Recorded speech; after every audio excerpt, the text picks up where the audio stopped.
কথায় আছে না, উঠলো বাই তো কটক যাই।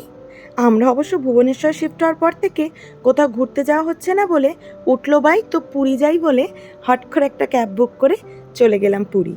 আর ভুবনেশ্বর থেকে পুরী এতটাই কাছে যে আরামসে আমরা সন্ধেবেলাটা পুরীতে কাটিয়ে ভুবনেশ্বরে আবার রাতে ফিরে যেতে পারবো। এই যে এই দুজন মানুষকে দেখছেন তো, আমার থেকে এরা বেশি এক্সাইটেড, কারণ ওরা প্রথমবার পুরীতে এসছে। আমি আগে এসছি, তবে যখন এসছি তার থেকে এখনকার পুরী অনেকটা বদলে গেছে। আর ছেলে এখন বাবাকে বায়না করেছে ঘোড়ায় চাপবে, সেজন্য কি বাবার আর তো কোনো ছাড় নেই, বাবাকে বাধ্য হয়ে চাপতেই হলো। একটু বালির চরে খেলা করে তারপরে বেরিয়ে গেলাম আমরা কিছু খাওয়া দাওয়ার উদ্দেশ্যে। তো প্রথমেই যেটা খেলাম দেখতেই পাচ্ছেন, প্রচুর ধরনের মাছ। এখান থেকে আমরা কিছু ফিশ বলে দিলাম, যেমন পমফ্রেট ছিল, চিংড়ি ছিল, ক্র্যাব ছিল, সে সমস্তগুলো একদম লাইভ ফ্রাই করে দিল, সেগুলো খেলাম। তারপরে এখানে নিয়ে নিয়েছি ভুট্টা পোড়া, এটা আমার খেতে ভীষণ ভালো লাগে।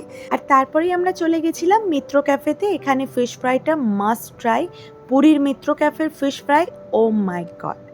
আর তারপরে আমরা এসে গেছি সবচেয়ে পুরীর প্রিশিয়াস জায়গা, যেটা হলো জগন্নাথ দেবের মন্দির। আর জগন্নাথ দেবের মন্দির আসার সাথে সাথেই এই যে মিও একবার মাথা ঠেকিয়ে নিল মন্দিরের সামনেই, আর তারপরেই শুরু হয়ে গেছে ওর মাস্তি টাইম। আমি জানি না, ও আমার মনে হলো সি বিচে এত এনজয় করেনি যতটা এই ভগবানের মন্দিরের সামনে এসে করেছে। ঠাকুর দর্শনের পরই আমরা এখানে বাড়ি যাওয়ার আগে নিয়ে নিয়েছিলাম পুরীর ফেমাস খাজা। আর এবার তো বাড়ি যাওয়ার পালা। ভিডিওটা কেমন লাগলো অবশ্যই জানিন, ভালো লাগলে সাবস্ক্রাইব করে দিন, এই ভিডিও ভালো লাগলে লাইক করে দিন। বাই।